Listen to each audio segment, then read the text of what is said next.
SG Consultancy Services. Study MBBS in Russia, Philippines, Uzbekistan.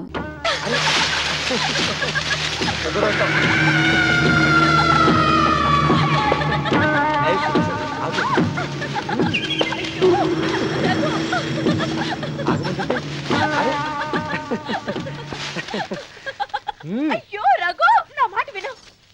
ఏంటి సులోచన ఇది? ఎన్నాళ్ళలో ముట్టుకోకుండా బ్రహ్మచారిలో ఉండమంటావు? అది కాదు రఘు, నా మాట విను. ఏంటి కాదు? ఇంతకీ మన ప్రేమ విషయం మీ నాయనంతో చెప్పావు లేదా? లేదు. చెప్పవు. నీ వల్ల కాదు. నేనే మా నాన్నతో మన ప్రేమ సంగతి వద్దు చెప్పేస్తాను. రఘు, ఏమొద్దు? చెప్పేది విను. నేను చెప్పేస్తాను. రఘు, వెళ్ళొద్దు. నువ్వు రఘు, ఊరుకో. ఒక్క మాట. నేను చెప్పేస్తాను. రఘు, ఆగు రఘు. రఘు, నా మాట విను.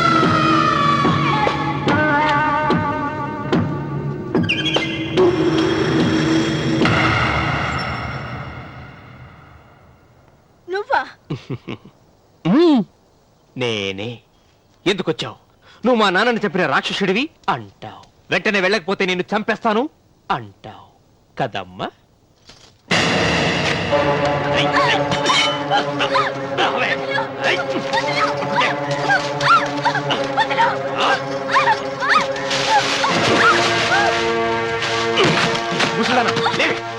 చెప్పు, వీళ్ళ నాన్నని చంపింది ఎవరు? నేనా? నేను చంపానా? నిజం చెప్పు. చెప్పు, ఎవరు చంపారు? ఎవరు చంపారు? చెప్పు.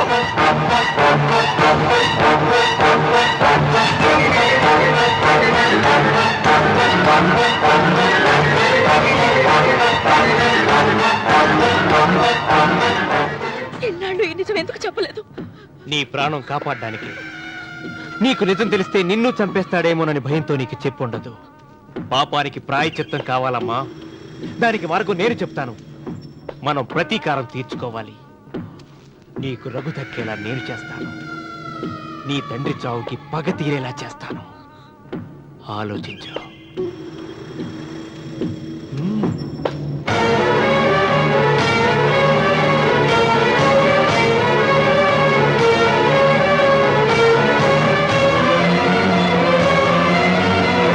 నేను నమ్మను.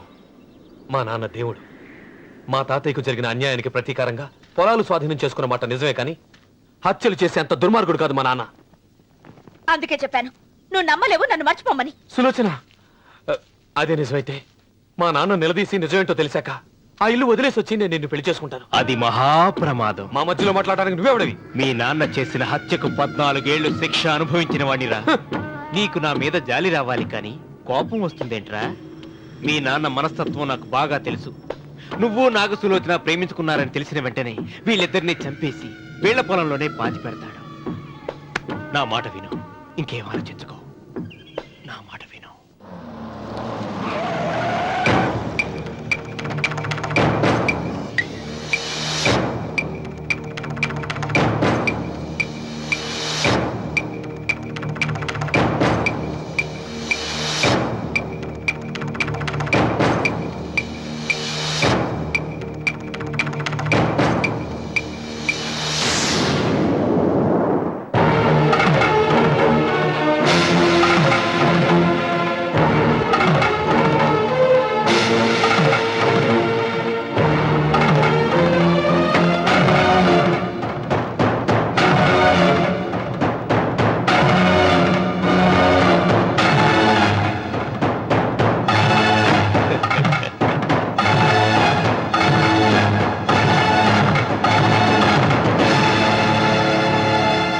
అన్నయ్యా నమస్కారం. వీధి గుమ్మం వైపుకైతే నువ్వు రావని పెరటి గుమ్మం వైపుకు నేనే తీసుకుని వచ్చాను. మీ నాన్న ఇచ్చే ముష్టి డబ్బుతో బ్రతికి నాగసులోచనని ప్రేమించావు. మీ నాన్న ఈ పెళ్లికి ఒప్పుకోడు కదరా అన్నాను. లేచిపోతావన్నాడు. లేచిపోతే మీ నాన్న పరువు ఏమవుతుందని నేనే దగ్గరుండి ఈ పెళ్లి జరిపించానన్నయ్యా. వాళ్ళ నాన్నను చంపిన పాపానికి ఈ మాత్రం పుణ్యం చేయాలి కదా. వాళ్ళ నాన్నని ఎవరు ఎక్కడ ఎలా చంపారన్నది నేను ఎవ్వరితో చెప్పలేదు. నీ బాధ నాకు అర్థమైంది అన్నయ్య, నీ బాధ నాకు అర్థమైంది. రేయ్, ఏంటి అలా చూస్తూ నిలబడ్డారు? వచ్చి కాళ్ళ మీద పడి ఆశీర్వాదం తీసుకోండి.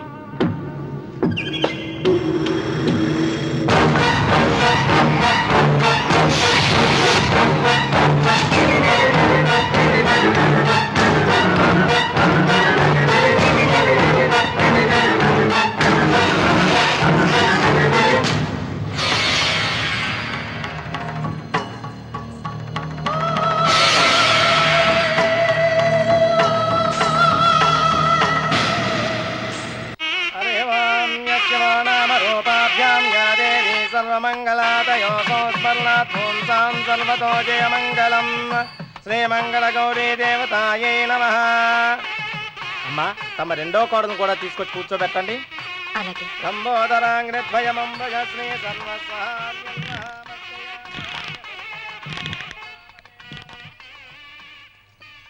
ఏంటమ్మా ఇంకా అలాగే ఉన్నావు? నువ్వు ఈ పూజకి ఏర్పాటు చేయమంటేనేగా మీ మామగారికి ఇష్టం లేకపోయినా ఒప్పించాను. అందరూ వచ్చేసారు. చీర మార్చుకుంటా.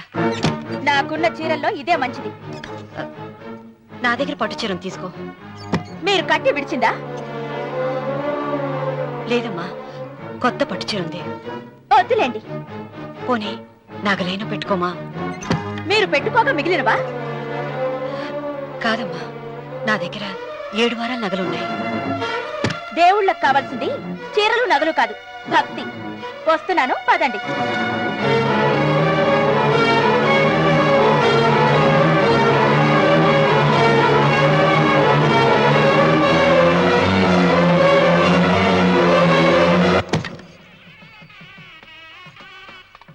అమ్మా, రెండో కోడను త్వరగా తీసుకురండి. ఈ హోరలోనే వ్రతం పూర్తి చేస్తే చాలా మంచిది. రఘు, ఇట్రా. ఏంటమ్మా? వెళ్ళి సులోచన త్వరగా తీసురా. అలాగే.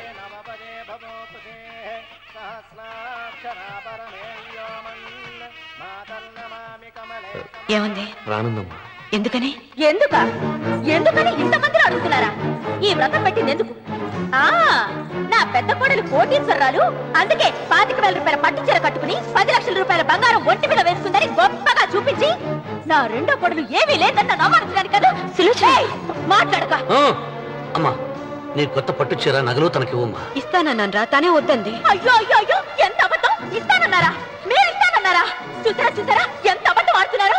నీ మొహానికి ఈ నేత చీర వస్తున్నారు చాలే అల్లదు. నాగసులోచన, మీరు అలా అన్నారని ఈ ఇంటి మూలంగా చచ్చిపోయిన మా నాన్న మీద ఒట్టేసి చెప్తున్నారు. మీరు మీ ఆయన మీద ఒట్టేసి చెప్పండి. నేను మా ఆయన మీద ఒట్టేసి చెప్తున్నా.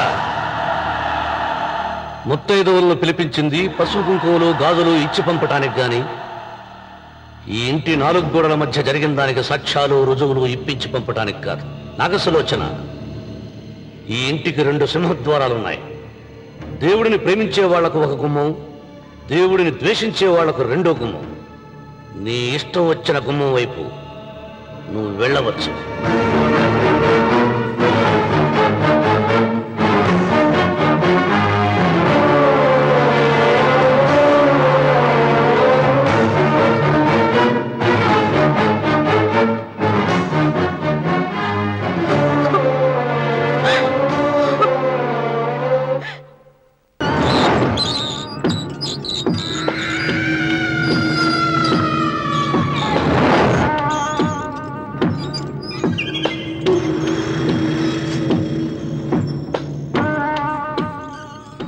ఏమండి, అటు చూడండి. పిచ్చిపోతే లేక నుంచి నువ్వు తిను మావయ్య. ఏ ఇంటికి నా కోసం వచ్చావు? నిన్ను నేను గౌరవించుకోవాలి కదా. అది మా నాన్న కూర్చుని ఉయ్యాల వల్ల. ఆహా, రేపు ఆయన చచ్చిపోతే ఎవరు కూర్చుంటారు? ఆయన బూడిద పోసి పెడతారా? సులోచన, రఘు లేడు. ఎందుకు అలా అరుస్తారు?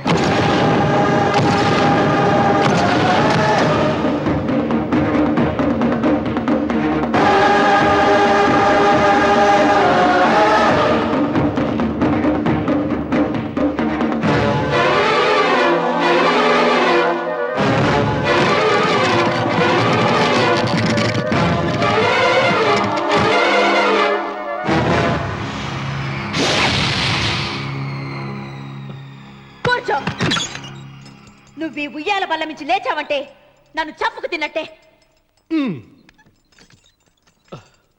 అన్వర్,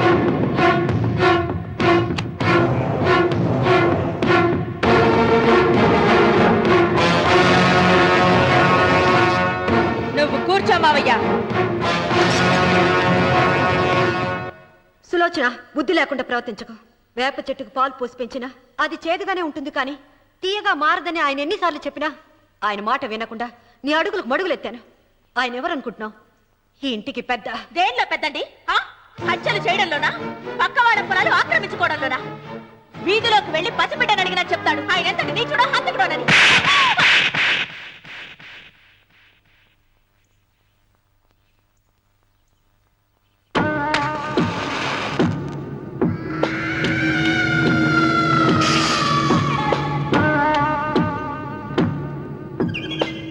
అమ్మా నువ్వెన్నైనా చెప్పు, నా భార్య మీద చేయి చేసుకోవడం నేను సహించలేను. రఘు, అన్నయ్య నీ భార్య మీద చేయి చేసుకోవడం తప్పే, కానీ దానికోసం వాటాలు పంచమని చెప్పడం న్యాయం కాదురా. నాన్న అన్నయ్యని కూడా తన వాటా తీసుకుని వెళ్ళిపోమంటున్నారు. కావాలంటే నేను నీ భార్య కాళ్ళు పట్టుకుని క్షమాపణ చెప్తానురా. అమ్మమ్మమ్మమ్మమ్మమ్మమ్మమ్మమ్మ, నేను 100 సార్లు మీ కాళ్ళు పట్టుకుంటాను. మా బతికేదో మమ్మల్ని బతకనివ్వండి. ఏంటి నించున్నారు? రండి, అక్కడ ఎదురు చూస్తున్నారు. చేసిందంతా చేసి కాళ్ళు పట్టుకుంటుందట మా అతను. నీ కన్నీళ్లకు రాళ్ళు కరుగుతాయి గాని కన్నవాళ్ళు కరగరు సీత. సీత, వాళ్ళు చిన్నపిల్లలుగా ఉండేటప్పుడు ఎంత సంతోషంగా ఉండేవాళ్ళం. వాళ్ళు పెరుగుతుంటే ఆ సంతోషం తరిగిపోతూ ఉంటుంది. వాళ్ళు మన భుజం దాటి పెరిగాక ఇక గడప దాటి ఎప్పుడు వెళ్ళిపోతారా అని ఎదురు చూడటమే మన పని. బాధపడ.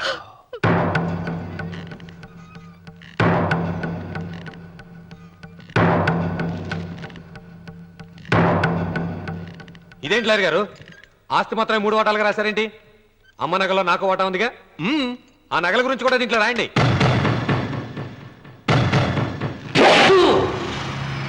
అది మీ తాత పిత్రార్జితం కాదు, నా స్వార్జితం కాదు. నా భార్య స్త్రీధనం.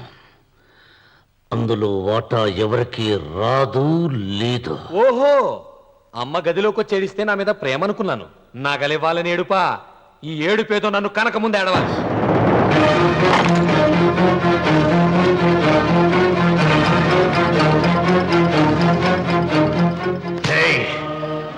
మీ అమ్మను ఎంత మాట అన్నావురా?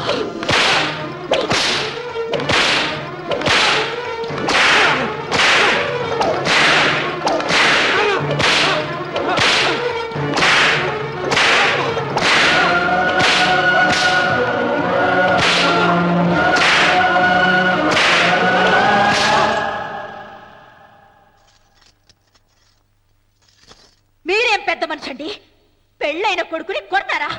ఆస్తి ఇవ్వడం ఇష్టం లేకపోతే ఇష్టం లేదు అని చెప్పండి. కూలి చేసుకుని బతుకుతాం, లేదా ఆలయం ముందు అడుక్కు తిని బతుకుతాం. ఇప్పుడు ఆయన మీ కొడుకు కాదు, నా మొగుడు. నా మొగుడిని కొట్టే హక్కు మీకు లేదు.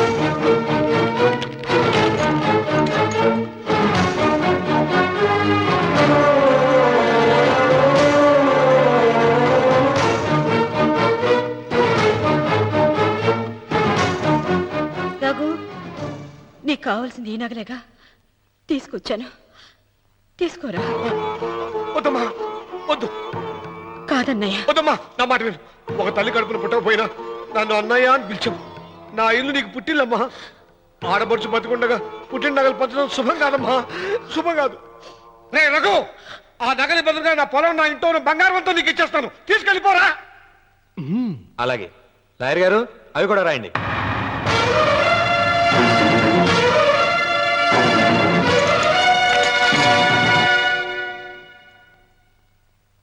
నాన్న, నాకు ఆస్తక్కర్లేదు.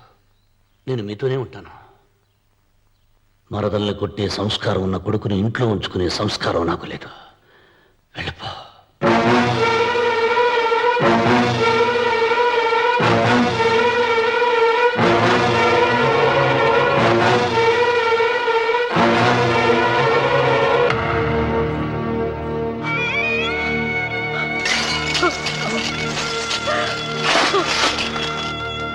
సీతమ్మ, అమ్మ సీతమ్మ, సీతమ్మ. ఒరే రావుడు, నాకేదో భయంగా ఉందిరా. ఆ దేవుడి శాపం తగిలింది. లేకపోతే నీ కుటుంబం ఇలా ముక్కలైపోవడం ఏమిటి? నా మాట విను, వెళ్ళు. ఆ శివలింగాన్ని తిరిగి తీసుకొచ్చి యథాస్థానంలో ప్రతిష్ఠించరా.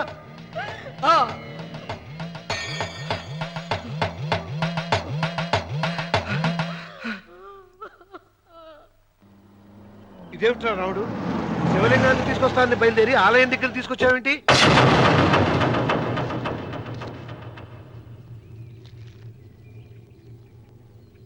ఎలారా ఈ ఆలయాన్ని పడగొట్టాలి? ఎప్పుడురా సంబశివరావు పొలం నా సొంతం అవుతుంది? వెంకన్న, నా పట్టుదల కోసం నేను ధరించిన ఈ నల్ల చొక్కా ఎప్పుడురా మార్చేది?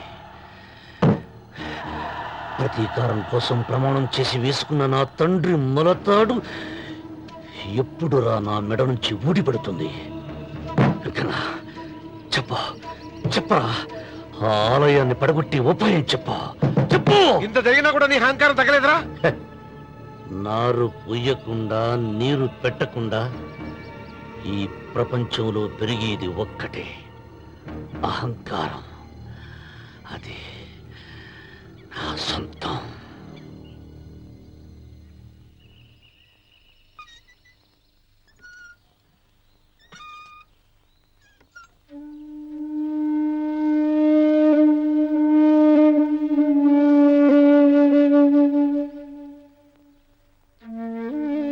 పిల్లలు వెళ్ళిపోయారు, కోడళ్ళు వెళ్ళిపోయారు. వచ్చే రాఖీ పండుగ నాటికి ఇది కట్టడానికి నేను కూడా ఉండకుండా వెళ్ళిపోతానేమో. చచ్చా, అవే మాటలమ్మా. నువ్వు నిండు 100 ఏళ్ళు బతకాలమ్మా. 15 రోజులు కూడా పిల్లలు లేకుండా బతకలేకపోతున్నదని 100 ఏళ్ళు ఎలా బ్రతకలన్నయ్య?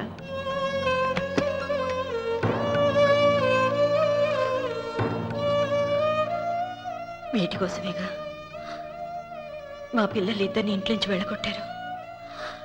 నేను చనిపోయాక మా ఇద్దరు కోడలికి సమానంగా పంచిపెట్టమని చెప్పు. ఇప్పుడు ఎందుకమ్మా అదంతా? అసలే నీ ఆరోగ్యం బాగలేదు. నన్నెప్పుడూ నిండు ముత్తైదుగా చూడాలనేది ఆయన కోరిక. పోయే ముందు ఒక్కసారి నిండుగా అలంకరించుకోవాలని ఉందన్నయ్య.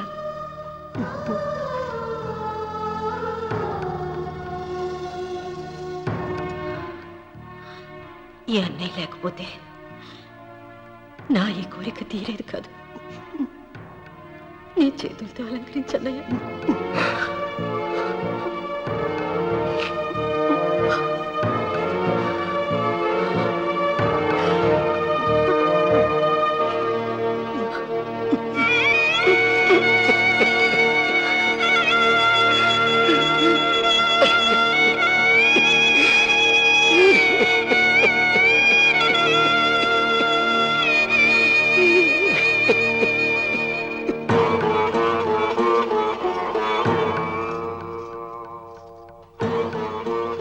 ఏమిటి సీత? వడ్డానం పట్టట్లేదు, సరిగ్గా పెట్టండి. పేరంటానికా? భర్త ముందు అలంకరించుకుని కూర్చోవడం కంటే ఆడదానికి వేరే పేరంటే ఉంటుంది చెప్పండి. ఏమండి, మీరు ఉత్తమ జాతి స్త్రీ రెండో కోరిక కోరదు అన్నారు. అందుకే మిమ్మల్ని అడగలేకపోయాను. కానీ చనిపోయే ముందు నీ ఆఖరి కోరిక ఏమిటి అని అడుగుతారు. నా ఆఖరి కోరిక ఆ శివలింగాన్ని తీసుకొచ్చి ఇంటి ముందు ప్రతిష్ఠించండి. సీత, పళ్ళు గట్టిగా ఉంటాయని, నాలుక మెత్తగా ఉంటుందని మనం పళ్ళకే ఎక్కువ విలువనిస్తాం. వయసు పైన పడుతుంటే ఒక్కొక్క పన్ను రాలిపోతుంది. వయసు పెరుగుతున్న కొద్దీ ఒక్కొక్క బిడ్డ దూరం అయిపోతాడు.